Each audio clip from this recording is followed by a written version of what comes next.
and good evening. Welcome to this special episode.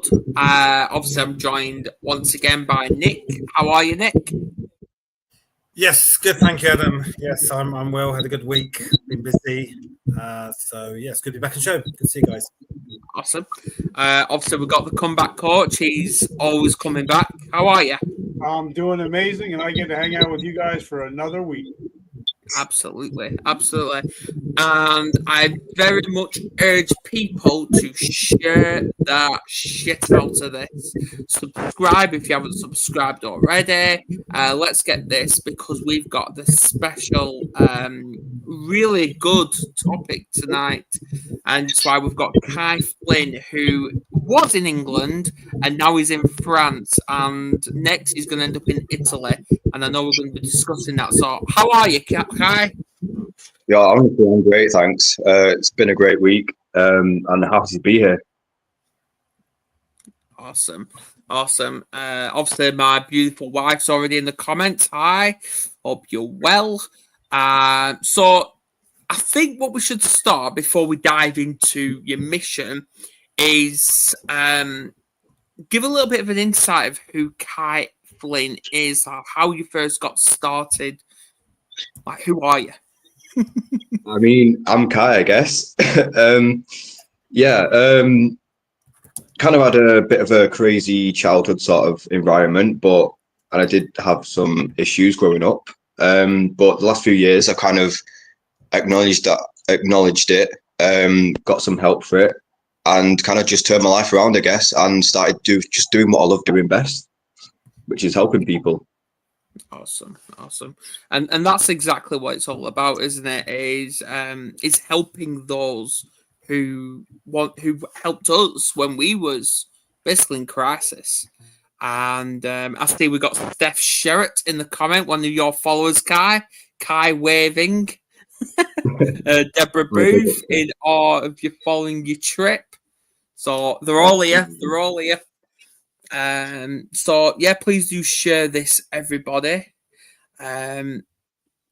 So how did you first begin to believe that you had an issue with your mental health mindset?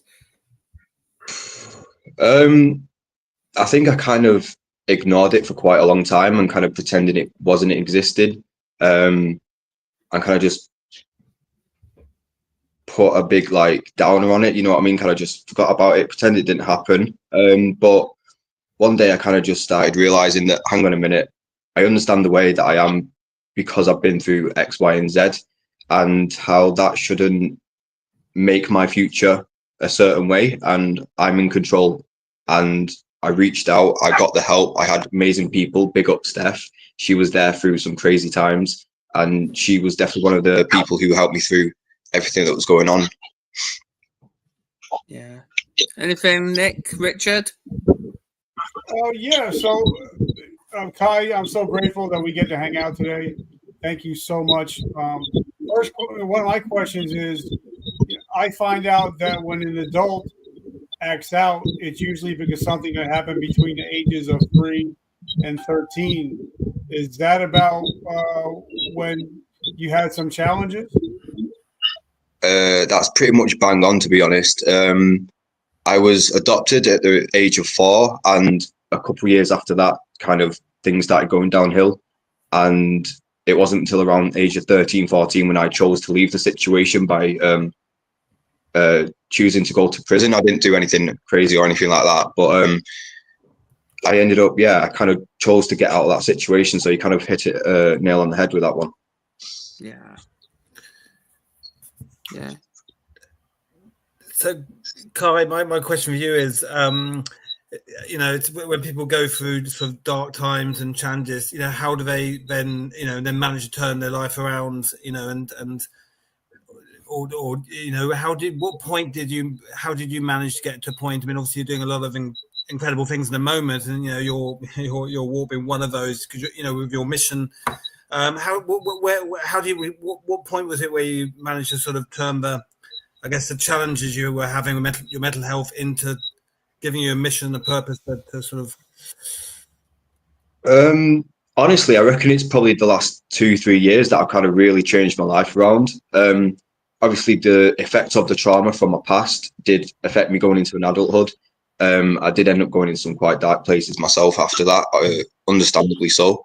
But it was just that started reaching out, I started talking and kind of thought, I've got two choices here. I can let this trauma affect me for the rest of my life and not really get anywhere, or I can use it as motivation to do whatever I want. Absolutely. Yeah, we do have a couple of questions from Kerry, my wife, which obviously I think we should get to the second one a little bit later. But the first one is, what does your darkest day actually look like? How truthful are we being here? We're going to be 100% real. 100% raw. I'll tell you, right. So the time that kind of really was at my darkest point, but also the turning point for my life is I didn't feel like I was able to cope with what I'd been through. A few years ago, I decided to go up to some mountains and thought it'd be nice and peaceful. No one's going to be around. Let's just call it quits here. And I don't remember seeing anyone for the whole day, but there was one guy who, crazily enough, was a mental health guy who does some, like, goes around the country doing seminars, that sort of thing. And he kind of clocked on to what was going on. And instead of making a massive scene, he came and sat next to me as I was on a ledge, and we just talked for about 2 hours in the middle of the Lake District on top of a mountain. And he just gave me some crazy good advice, and I kind of realized that, you know what, this guy is right. He's speaking some facts here, and I don't need to do it. Yeah. And that's exactly what men do, because I know we've covered it in previous shows, but we tend to mask our emotions and vulnerability because we've been taught and programmed into believing we should be these masculine, dominant, powerful individuals, and we weren't allowed to show any emotions other than happiness. Yeah, 100%. Have you been like that? Yeah, I kind of feel like in society, obviously this is kind of part of the reason why I'm doing this walk, to break these sort of barriers in some sense. Pick up Steph again, she'll understand that one. And the whole point of men talking about their emotional health, it's okay. And the thing is, if you don't talk about it, it does get to the point where you don't know what to do anymore, and you don't know how to deal with it. You can only start kind of push it out of your head for so long before it comes back and even harder. Absolutely. Well, Deborah does have a question for you. Oh, you God. are really watchable. I do not. I'm actually going to put it up. You're really watchable. I know you're doing this walk, but do you do any online Instagram coaching, etc.? As I feel you would do amazing. I mean, I appreciate that question. But currently, no. I do have, since doing this walk, I maybe get 2-3 messages off men every day who I don't know, who are reaching out to me, who've seen what I'm doing and kind of been like, you know what, Kai, you're an inspiration and you give me the motivation to go and open up. I also offer my inbox to anyone who needs to just have a rant, to talk to me. Obviously, I'm not a genie, I can't fix anything, but if you need someone to talk to, I'm here for it. Absolutely. And that's brilliant. And that's why we do what we do as well, because we've all experienced mental health. And we've been down that rabbit hole where we wanted to end our lives. And we've been hit rock bottom. Me and Richard, we're basically in recovery for our struggles. And that's why we created what we're doing today. That's amazing. Just to basically get that message out there. But that's enough about us. but it's all about coming together to say enough is enough. Stop judging people who are feeling shit, and it's time to lift them up again. So I have a question. Speaking from a parent's perspective, usually when if a child's young and gets abused, if they were outgoing before they were abused, a lot of times they become inward and they become quiet and they become, inward bound. And a lot of times, if they were inward bound after they get abused, they become outwards, they become gregarious, outgoing, sometimes to a fault. Did you notice that? Did you become a different person after the abuse started? 100%, yeah. I turned into this as a kid. I was turned into this fragile kid, quite scared.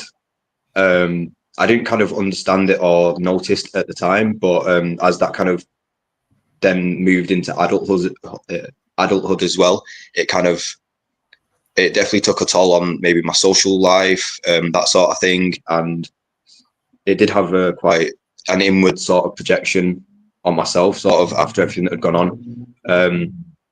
But I also know that at the same time, once I started to deal with these things, that started slowly kind of disappearing, and I was coming back out and being a bit more open and getting back to how I used to be before the trauma. Yeah. Have you ever noticed, I've never asked this question before, have you ever noticed with your trauma that when you get into a relationship, you are not just restricting yourself from opening up to that potential soulmate of yours, but you're actually causing damage to the relationship without even knowing it? Sometimes, yeah. Yeah. 100% sometimes, yeah. Yeah, I know I have. Yeah. It's just about learning and kind of understanding that I'm not trying to be an idiot or a dickhead or whatever you want to call it. And just having that communication within the relationship on both sides. So you know that, hang on a minute, this is an issue. We don't need to make it into a big deal, but let's communicate and we can find a way forward. Absolutely. Anything, Nick? Yeah, I've got a question. I think, when people have trauma or abuse, the hardest thing, I think, to get trapped in that sort of anger or depression about it can mean that it's hard to move forward your life. And the only way really to move on is have some sort of acceptance of what's happened. And obviously that can be one of the hardest things to accept what's happened. How have you managed to sort of, because I think there isn't acceptance, isn't forgiveness, acceptance isn't saying it's right what's happened, but did you find, is that something that makes sense to you, what I'm saying? Did you sort of get to a point, did you have a realization you had to accept what happened, in that sense? Yeah and no at the same time. It's like, how do I explain it? So I accepted like what has happened to me, but at the same time it also doesn't feel like it's real. It also feels new at the same time and nothing different, because that's all I kind of knew growing up. It's quite a complicated bunch of feelings to have, to be honest. Sure. No, of course. Yeah. Okay, so then let me ask you a question, because obviously, I'm in recovery. My brother, we've all been through some stuff. Yeah. But when the day finally comes where you get sick and tired of being sick and tired, you're three different people in 3 different days. The day before you decided to get better, the day you decided to get better, and then the day you decided afterwards, the day after, to get better. Take us back to those 3 days, and what were those 3 days like? The day before, the day you decided you had enough and you wanted to get healthy, and the day after, because the day after you had to do something different than the day before. 100%, yeah. I think these 3 different days were at different points, so it wasn't like a consecutive sort of days. But the day before sort of situation was kind of just allowing it to eat me up, not really understanding a lot of things, not wanting to open up about it, just trying to force it, just pretend it's not happened sort of thing. And obviously that led to a really dark place. And because I was in that dark place for so long, it kind of just became a normal for me. And it did take a while for my head just to kind of switch up like that. I think the main turning point for me, I know it sounds a bit crazy, but one day I kind of just sat there and I thought, if I was 80 years old and I look back on my life and I was supposed to like kind of, what's it called when you like remnants, how do you say it? You know what I mean? Reminiscent. Yeah. It's like, would I be proud? Would I be happy with my life? As you only get one chance in life. And I kind of thought, no, if I let this carry on, I'm not going to be happy. I'm not going to have my best life. I'm not going to be doing what I love doing. I'm going to let this trauma from my past, which was not in my control my life. And that just didn't make sense to me. And then literally them 2 days from being understanding that, hang on, something needs to change, and then something does change, was pretty quick for me. It was just getting into a routine, making sure I was doing things every day, not allowing myself just to lie in bed and not be able to get out, and letting all this anxiety, whatever else was going on, just consume me. It was making plans on, let's kind of get Kai down, let's work out what I love doing, what I want to be doing in life, and making them plans on how to achieve them goals. Obviously, one of them was including this walk as well. And that's what I was going to ask you. Is this what triggered this plan to say, let's get walking? Yeah, so I've always loved walking, including some of the days that I was, my early childhood days as well.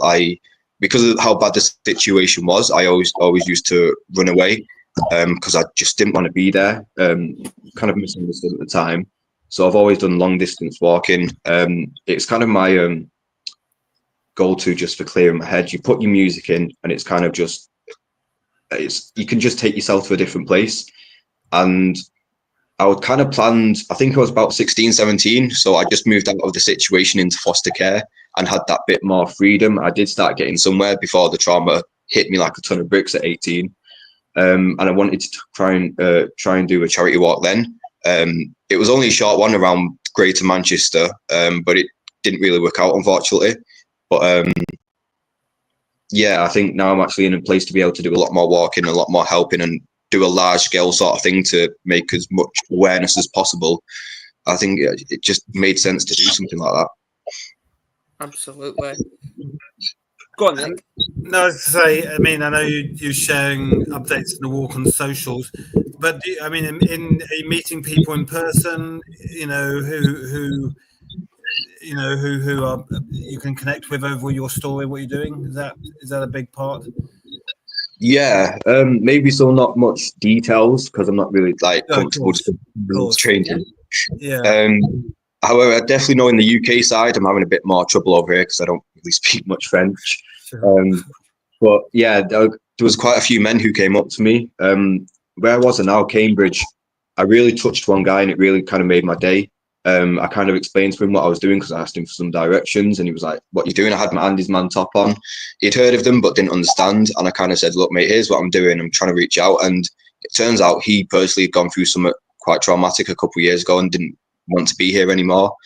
And he just broke down in front of me, gave me a hug. I gave him a hug back. And it was such an emotional, like raw moment. And I just felt that connection with him. I was like, this is what it's about. I think you said it. Yeah, you said it there, didn't you? Really, that those little moments can are incredibly powerful. Aren't they? 100%. Absolutely.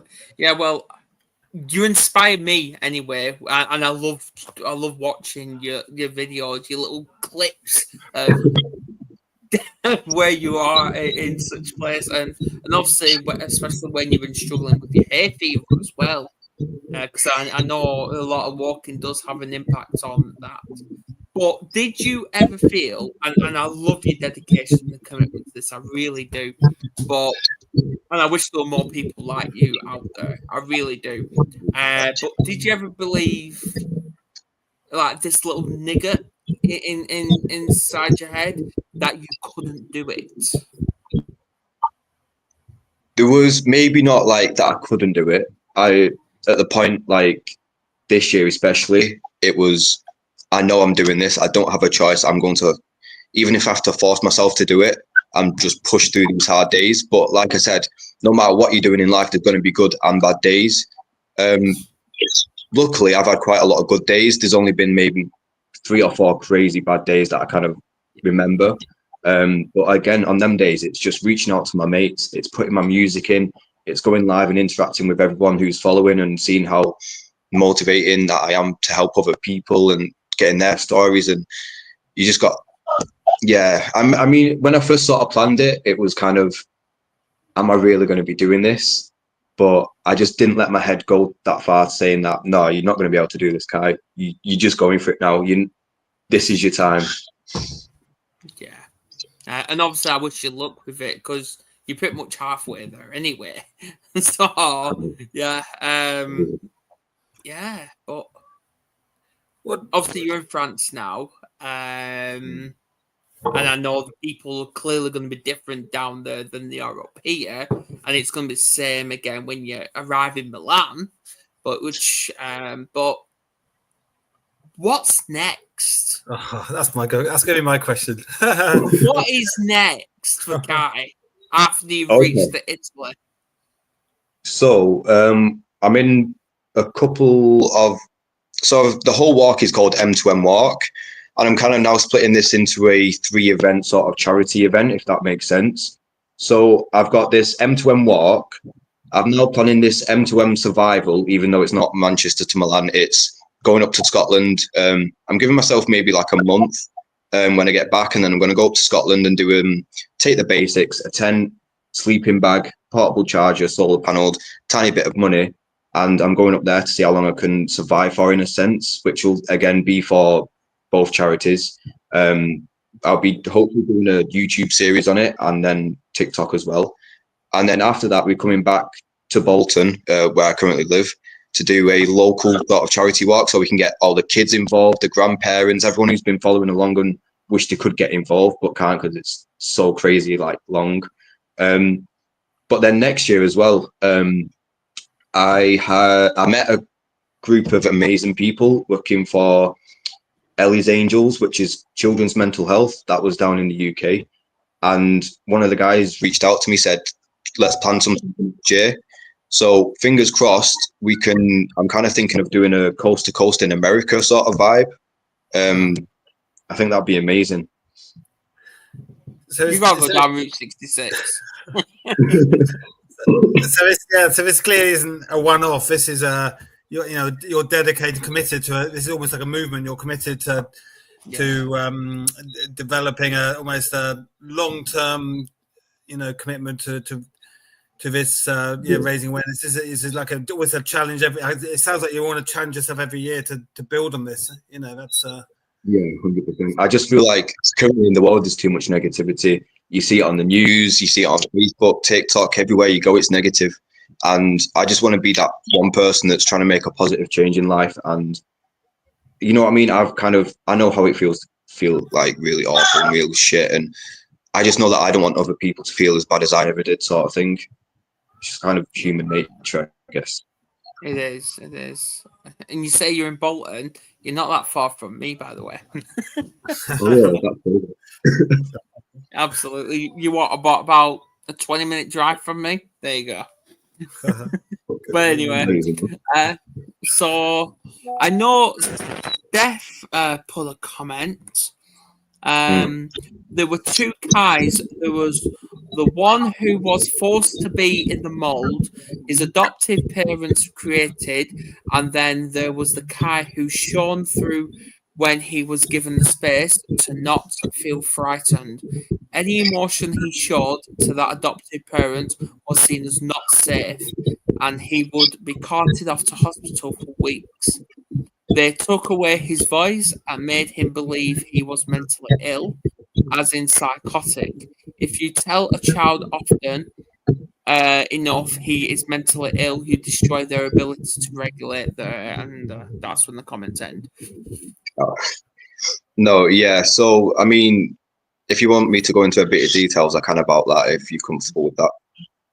Yeah. It's all about you. If You're comfortable. Kai, if you're comfortable, that's the key thing. I think we are. So I guess Amanda kind of, who was the adoptive mother, she was never diagnosed with like Munchausen's by proxy, but that's sort of the vibe it was put onto me and my brother at the time. And it was being like forced medicated antipsychotic medication at like 10 years old. I mean, that's not many adults get to go on that certain medication because of the effect it has on the brain. But being forced to take it and then me refusing, I had an ambulance at the house 10 minutes later taking me to E5 ward in Bolton, where I was there for weeks. Psychiatric units, there was a couple of times when I was like in there for a couple of months, and it destroyed me. It genuinely just destroyed me. I didn't know what to do. My voice wasn't there at all. So if you had the opportunity now and these adoptive parents were watching, what feedback would you give them? How blunt do you want me to be? As blunt as you want. I'd start by saying a big fuck off to both of them. That's for starters. And I'd say, look at me now. Look at me now. There you go. There you go. Yeah. But let me ask a question, because being a coach, I've helped thousands, if not hundreds of thousands of people. But it's the three that I couldn't help that haunt me the most. So whenever you're walking, do you ever think, I don't feel like I'm helping anybody? Or have you ever gotten down on yourself? And what did you do to push through to make sure you just keep on putting one foot in front of the other? Well, that's a good question, to be honest. For me, I wish I could help as many people as I can. So if there's not really been an instance where I've found out about someone who's not been able to see what I'm doing and it's not helped them, I'd kind of feel a bit upset about that or a bit bad. But I also understand at the same time that everyone has different starting points in life and also has their own time scale of how they recover and get over certain things. I also understand that I can't push that onto someone, and we kind of just need to allow them to open up in their own time. As much, even though you can still be there and say, look, I'm still going to be here whenever you need it. I will still wait. If it's 10 years, I'll still be here for you. But on some of the days where I've not been feeling great in myself, that kind of pops up a bit. It's about having like we said reassurance. Yeah, I guess. Yeah. Obviously I'll go back online, I'll get all these amazing comments, it kind of brings me back up. But when I'm not feeling great in myself, it also feels like I'm not helping enough people, and I kind of just need to force myself to carry on walking, sort of thing. Yeah, well, Kai, you're helping a lot. I appreciate that. You are. You're helping a lot. You may not see it, and I bet Richard and Nick and even myself believe half the time we're not helping people, but we truly are. And this is why we keep showing up. I'm just taking tips from AA now, Richard, aren't I? But yeah, it's all about just keeping going and one foot in front of another, and if people don't agree with what we're doing, including you, that's fine, because someone will, and that's who we need to focus on. It's all about that support network we need to focus on, and yeah, haters will hate all the time. I was going to ask you, Kai.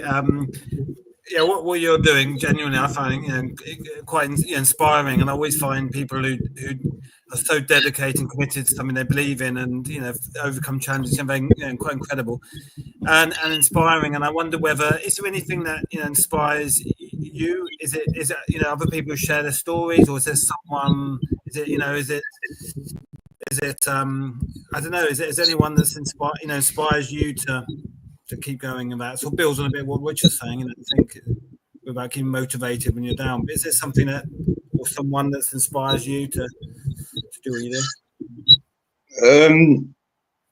There's probably been a couple of people who've kind of inspired me to get to where I've been today. One of them is Steph, to be honest. She stuck through some really hard times. And the fact that she didn't just walk away because it was the easy option and she stuck through. Yeah, 100%. There was another couple of people around who, because of they stood to my adopted parents, Amanda and John, they ended up losing their jobs. They got that stressed that they had to go into therapy or medication. It happened to a couple of people that I know of for a fact. And knowing that they still tried to help me and they took the consequences is quite a strong thing to do. And I reckon, yeah, them sort of people who've helped me through that shit and took personal consequences because of it is, yeah, it's amazing, man. Yeah. So let me ask a question because I'm very interested. I love how you've mentioned putting in your music. You've mentioned a couple times already. Yeah. What is on your playlist when you're walking and you're exercising and you're walking? What are you listening to? Not to boost my own ego, sometimes I listen to my own songs because I like to produce music myself. Okay. Again, that can come from a more like, how do you say it, like expressional sort of point of view rather than just making it to dance along to. And it's the meaning behind some of them songs where I kind of come from in the first place.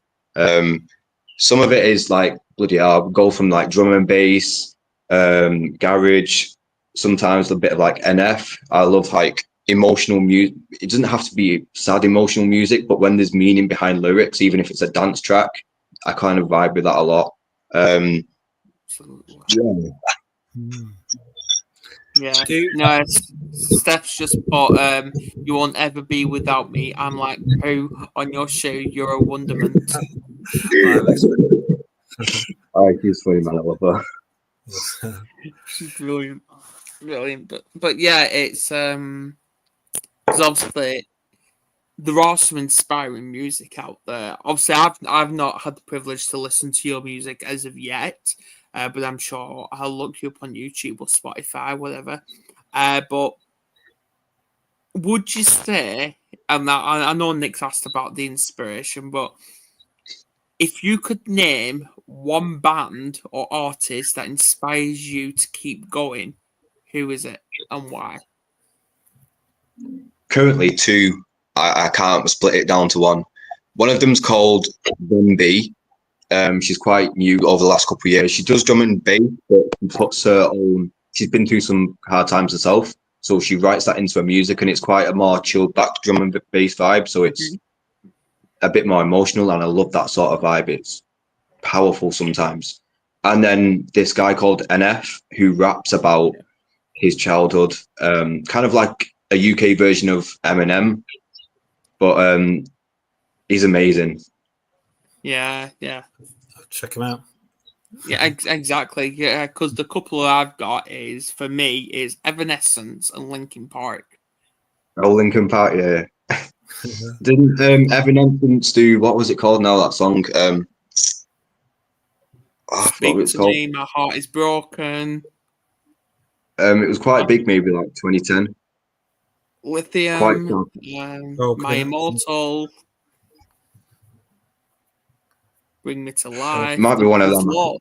Bring Me to Life, that's the one, I think. Good tracks. Yeah. Hi, William. Hope you're well. Please do share this, everybody. Please do. But yeah. So let me ask a question because I've worked with professional athletes. One of my great friends, he's an ultra marathon runner, and it's not cheap to do these things. It's not cheap to be traveling everywhere, eating, lodging. How are you doing this? How do you are you able to survive and thrive at the same time? Do you have sponsors? I don't have a sponsor for this. I didn't kind of think that far ahead. I kind of I've been planning it for just shy of 2 years now. But I kind of put my own money into it. Some hotels kind of seen the story because we had a couple of news articles and kind of reached out to me. Some I've covered myself, basic hostels. There's an app called Couchsurfing too, where you can request to stay at like a family's house who've got a spare bedroom that's not being used. And I love them sort of days because it's the socialization with family, especially over in France as well. It's understanding a different culture and a completely different way of life. It's amazing. But then like the money side of it, like you said, with eating every day, it's like 1,500 calories on a rest day, plus when you're walking, it's another active 1,500, so 3,000 a day sometimes. And it does add up. It is a bit cheaper over here, luckily, but it's, yeah, if I go to the shop, it's maybe like 25, up to 25 a day, £25, which comes out just above €30. So it does start adding up. But altogether, I'd probably say it's maybe around £2,000 so far that I've put into it. But like I said, I'm not here for the money. I'm happy to lose out on money. The fact that I can raise awareness for men's mental health and for breaking barriers, and it's just the right thing to do. Absolutely. And while we've obviously got you, where can people find you and your journey besides TikTok? I'm on Facebook as well at the moment, which is just Kai Flynn. If you do Google Kai Flynn on Facebook, even many posts will come up at this point. So yeah, just more than happy to add people as a friend, especially if you're going through something as well. Reach out to me. I do have an Instagram, but I've kind of made that private because we had a few idiots on there, so I kind of just keep it in mind. Sure. As you do. Yeah. And YouTube, I guess. Yeah. I was going to ask about habits. So, to do something you do, I guess you've got to do lots of good habits. Get up in the morning, and get a good routine. Whether it's getting up in the morning, or how many miles you're going to walk, or what you eat. So many habits of every day. You're being disciplined and moving forwards, and you wouldn't do that if you couldn't keep to these. How do you go about establishing sort of good habits? And are there any ones that you've established that have made a difference to what you do? I'd say aim to go to sleep at a certain time, and then I can be up at a certain time every morning, so my body gets used to that. And then kind of at the moment, my daily routine is like I wake up at about 8, maybe a bit early some days. I'll plan the route, I'll get showered, pack my bag. I don't really eat much in the morning, which is a bit crazy, but I do eat during the day as well.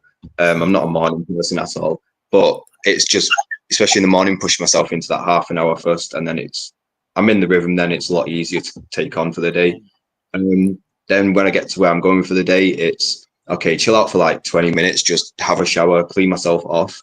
Then it's editing videos, going on socials, replying to people, going live on TikTok during the day, and then aim for bed about 10 o'clock and eating tea. And then I've also noticed that since doing this walk as well, I don't have loads of time just to chill out, which is a great thing because it doesn't allow my mind to start wandering off to places I don't want it to go to anymore. So keeping the same routine day in, day out is amazing, and it's definitely helping me for motivation as well. So it's like about keeping busy and keeping the mind busy as well as the body, I guess. It helps. I have to ask, and please tell me you've got the answer to this, is in one of your clips on your video, you went, "What the hell is this?" And it was literally, I don't even know what it is, but it was literally full of maggots or anything like that. Yeah. You know what? I still don't have the answer to it yet. There was so what it was, there was a tree covered in like a spider's web, and I thought, okay, it's just a spider's web. As I got closer, I can see little like wriggly things. I'm like, nah, it seems a bit booky, this. I go and check it out, and there's like little pods dangling down in spider webs of maybe about 50 little maggots, maybe about 5 or 6 of them just coming dangling out of a tree. It freaked me out. That is crazy. Wow.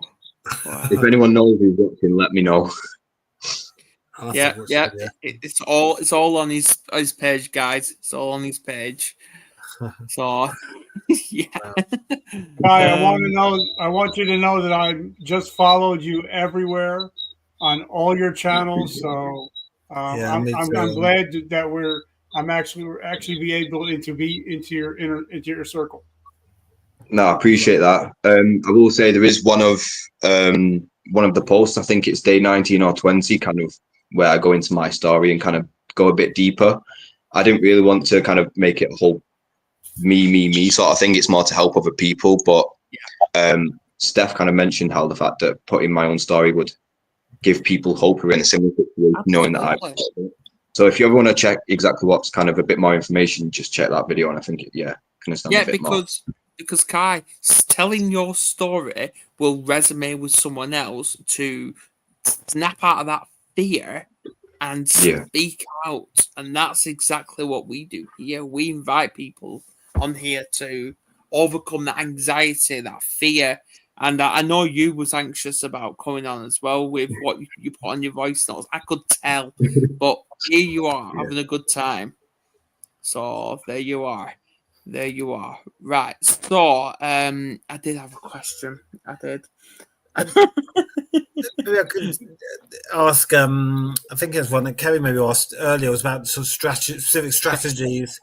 I don't know. Ask that one. I mean, different things work for different people. But is there anything that through your experiences, and what you're doing at the moment, where strategies or that you could suggest for people who are struggling, who are following you, you could suggest to people to try, help. The first one's probably a bit more personal, sorry, go on. Yeah, the first one's kind of a bit more personal, or to anyone who does music. But sitting there in front of a laptop with your piano and making a melody that you feel and kind of the emotions come out to the point where you're nearly in tears, that's a great idea because it lets it out physically in a sense. But for most other people, it will be breathing. I think there's a special technique. I know how cliche this sounds, and I'd really kind of put myself off it for a long time. But there's you breathe in for maybe about 4 seconds, but you breathe out for 6, 7, 8 seconds. Make sure the out breath is a lot longer, and it kind of just clears your system in a sense. That's a great one. It's like a type of meditation in a way. It is, yeah. It is. The questions come to me. With this walk, this journey, are you going to write a book? That's crazy. That's like the third time I've heard that today. Third time lucky. Yeah. You're getting the answers now. Specifically about the walk or my whole sort of life? I'd say both. Yeah. I mean, they're both linked. They're both intertwined, aren't they? It's hard to separate. We can throw in this survival camping thing as well in there. I think you've got a perfect story for a book, personally. So yeah. So what? There you go. So yeah. She's let the. So you are going to write a book. I think I could help a lot of people with writing a book through my own experiences, how I turned it around, the things that I'm doing and experiencing. Especially because people need to. I think it would be good for people to understand that experiencing not just like where you are, the world, seeing new things, new countries, not just cultures or quite specific things, and just opening your mind up a bit is definitely, for me personally, might not work with everyone, definitely a big thing to do. Mm-hmm. Now, with you're traveling a lot to different places, different countries. Do you realize that no matter if you're from the UK, from England, Scotland, the United States, we're all dealing with the same shit. We're all dealing with depression, anxiety, feeling less than. So does it make you feel better when you realize no matter where you go, everybody's still dealing with the same shit? Yeah, 100%. It doesn't make me feel better about it, but it's quite eye-opening, I'd say. Even with the different cultures and all that, it's like you still have the same sort of basic foundations no matter where you go. And I think that's a great way for people to like resonate with each other. Mm-hmm. Yeah. Okay. I have to ask in regards of Ashley, because I know she'll be watching this at some point. Are you getting in any self-care for you? Probably, I'm not going out my way to making sure like self-care. I mean, I wash and all that sort of thing every day, but mentally, walking is my self-care.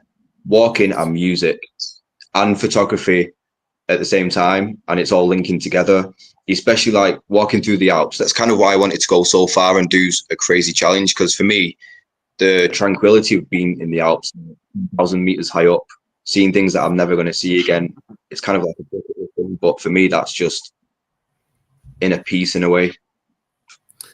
It sounds to me that what we focus our mind on, and we often, I think, focus inwardly and get absorbed by things that sort of negative things that stress out. And I think it sounds like that what you're doing, it's allowing you to focus on you're meeting different people in different environments. You're doing something different. Your photography, your music, it's allowing you to focus your mind on different things. Would you say that's a big part of? Yeah, it's just making room for things that you enjoy in life, no matter what you're doing or what you like in life.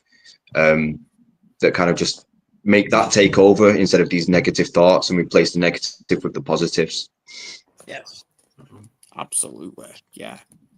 So, what have you learned within yourself from when you from childhood to today? With just this walk, or just in general? Both. What lesson? That when something doesn't feel, I'd say that when something doesn't feel right, you need to speak up, even if you feel worried or scared. That's definitely a big one. Or even if you don't feel like you're going to be heard, there's always someone out there who will listen and will help you. And I think the big one for me is mindset over everything. Just even if it is quite hard to change it in the first place, it's slowly building positives from negatives, and eventually you will get there. Absolutely. So one day, when you become a father, what kind of father do you want to be? And what would you tell yourself as a young boy? Oof. I will make sure that my kid doesn't ever have to feel like he's alone or unable to talk out or have to deal with anything I've had to deal with. Obviously, there's kind of limits with how you bring kids up as well. You can't just have it as a free-for-all situation. You'll get run all over. But it's okay having them boundaries in place, but understanding them as well and listening to them, because even though they are children and we have kind of like children have a completely different mindset to adults, it's allowing them to be who they would need to be, letting them kind of do what they feel is right for them at the same time. Absolutely. Yeah. Oh yeah, and the question about me as a young boy from now on. Yeah. Yeah. Yeah, I'd say in order for us to heal, we have to deal with our inner child. Mm-hmm. You know what I mean? I deal with my inner child even today. You've got to let it go. It's always a. I'd probably say, if I was going to like give a little speech to my younger self, just hold on, it will get better, sort of vibe. Actually, talking about mentioned writing a book, and the other thing, like speaking on podcasts, like public speaking that way at events, other opportunities of that, are those things that using your voice, sharing a story publicly, is those things that are on your agenda? Sort of public speaking events and doing more podcasts. Is those things that you're looking forward to doing? Yeah, 100%. I never thought that I'd be doing anything like this, 100% not. But knowing that I can actually make a difference out there 100%. I also have another interview lined up for a YouTube channel. This is a guy who kind of just interviews people all over the world with different stories. And obviously he's seen my story and what I'm doing right now and has asked me to go on. So I think that this is kind of where it starts going, just taking off now. Get used to it. Just beginning. Get used to it. Yeah, because this is what we do on a weekly basis. No, So it's then, great. You know, a lot of people would say, you know, I mean, we'll just talk about the walking aspect of health and fitness, because that's my background. You know, what would you say if somebody wants to start walking? They don't have to walk 30, 40 miles. They can start 5 or 10 minutes a day, and that can help their mental health, right? Just starting, just putting one foot in front of the other. 100%. The first step is literally the first step. Like you said, it doesn't have to be long either. I've got a personal trainer who helped me with this, and at the start, I wasn't doing all day walking. I started with half an hour, 9 o'clock till half 9 every night. I used to go out, used to put my music on, and that's what kind of got me into the routine of then building it up during the day too. So you don't have to start off crazy if people find that quite overwhelming. Just do what you feel comfortable and build up from there. Yeah, I think people often forget the benefits of exercise, mental health, and I think when we're feeling low and getting motivation to even leave a house, but to do exercise and get out is can be really incredibly hard. When that's the thing that'll benefit the most is often getting out and doing exercise. So I guess just to echo that, isn't it? It's just however small it is, doing something can help be that first step to change it. Yeah. Yeah, one step at a time. That's all it is. One step at a time. Yeah, if people push you back, that's okay, because you'll find a strategy to move forward. Yeah, that's the other piece of advice I'd say as well. Don't ever let other people tell you your own limits. The day that you realize that, you can do anything you want, as long as it's physically possible. Of course, you can do anything. Anything's possible if you put your mind to it. Exactly. Anything. Yes. So, any final words, guys? Well, I would like just to talk about the mental aspect of the walking, because the body will give out way before the mind does. Yes. Right? Because I've talked to people like David Goggins, and I've talked to people that have run ultra marathons, and they say the body wants to give out way before. I mean, the mind wants to give out way before the body does. So talk about the mental strength it takes to do, even if it's just walking 4 or 5 hours a day, 7 days a week. Talk about the mental aspect of what you do. It can be quite hard knowing, especially if it's just walking every day, you're doing the same routes or whatever. Like, it's sometimes you can wake up, you're tired, and it feels like it's too much. You can't handle it, but you're going to have setbacks no matter what you do. And it's kind of just trying to get through that and just remember, like, for what I'm doing, it's kind of just remembering why I'm doing it and what I'm doing it for and the meaning behind it. Kind of, that's a bit of motivation that kind of just takes over from it, I guess. But yeah, I'm not too sure.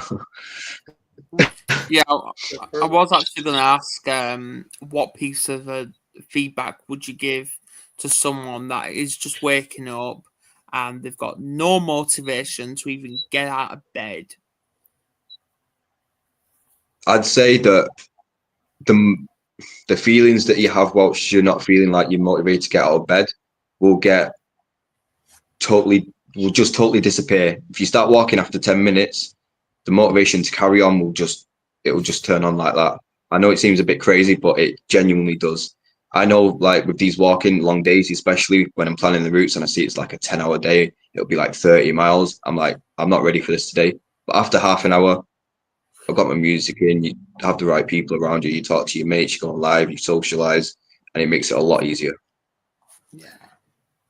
I like you said like remembering why you're doing what you're doing, and there's often people often say you're doing, and is that something that keeps you going? It's like remembering why you're doing it. What is the reason for it? That you've got a clear purpose and mission, and is that something you believe is important? That everyone should know why. Have a purpose and know why they do why they do what they do. Is that something resonates? Yeah, I mean, like for today, for example, I think I did about 5 hours, and it was forecast 25 degrees. It turned out to be 30 degrees and sunny all day, and I hadn't drunken enough, and I started going a bit faint. Luckily, I didn't pass out or anything. I kind of clocked it a bit sooner, but I started going a bit tingly. My head started going a bit weird, and it was like, I just want to give up right now. But knowing that the reasons why I'm doing it, the fact that I'm helping people, it was like, just snap yourself out of it, Kai. Find somewhere to get some water, get it down, chill out for an hour, just carry on going. You'll feel better at the end. Yes, absolutely.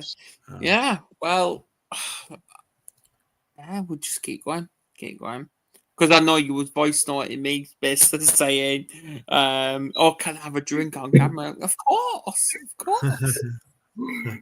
Yeah. So then, how do we find you? How do we support your mission? Honestly, just following along. If you share it, even if you just like it, it just knowing that I'm seeing people like understand what I'm doing and appreciate it. That's genuinely enough for me. I'm not even, obviously it is a GoFundMe page to raise money for these things, but for me, it's not even about the money, it's about the awareness and breaking these stigmas in society. Absolutely. So yeah, if anyone wants to help Kai with his mission, drop him a follow. He's on Facebook, he's on TikTok, he's on Instagram, he's on pretty much everywhere, on Google. Just keep searching him, stalk him if you have to. I'm joking with that one, but yeah. And I guess share. I guess Kai. If you follow Kai, share his posts. Just like Varsho. The more people that get to find out about it, the better. Let's absolutely share the content. Reach more people, isn't it? Get it out. Absolutely. Yeah. And guys, if you have any questions for Kai, he's in our chat. You can always drop a question in our men's chat if you have any questions for Kai. Yes. I did reply to someone before jumping on here as well, actually. You did. But I'm not going to kind of say that on live. Yeah, we have to promote that as well. Here at the Warriors, because we know people have that fear of opening up in a group in a public place, even though it's not a public group. We do have message chats. So we've got general chat that is for everybody, basically. But then we've got a private men's chat. We've got a private women's chat. So if you want to be part of that, that's more than welcome to. Just drop it in here.